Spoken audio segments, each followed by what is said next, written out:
Good evening, gentlemen. I want to, first of all, let me just start by saying this, is I want to thank all four of you that you have put your personal life aside to enter into this race, because I know that it's a sacrifice to you and to your families. I want to thank you for what you're doing in the interest of East Texas. Thank you to all four of you.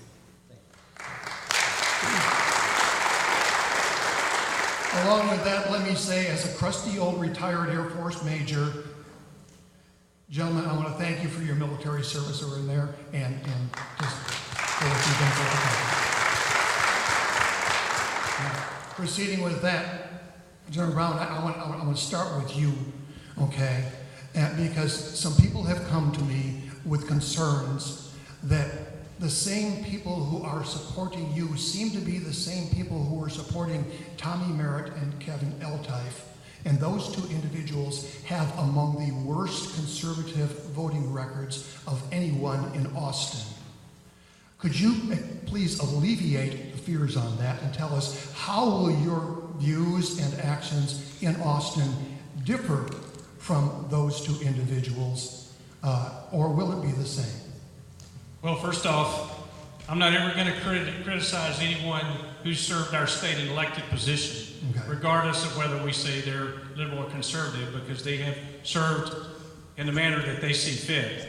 For me, that I believe as a conservative, that I believe that every piece of legislation should be looked at individually, and that we should view that as it affects this district and the state of Texas as a whole. And so I think we would do that.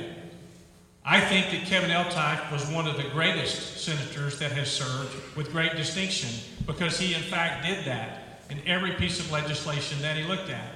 So I don't label myself with any type of label as far as legislation goes, but I promise you that my intent is to take every piece of legislation, because what we do not do is look at legislation for the second order and third order effects on our district and on our state. And we have to do that. And we don't owe anyone, and we shouldn't go into the legislature owing anyone anything except for the people that elect us and put us into that office. So if you elect me your senator, I promise you that I will be transparent, I will be open, and I will have open conversations about the reasons that I vote for legislation.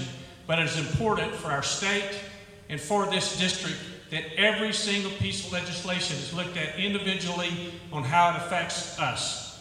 And that's what I'll do. Thank you, sir.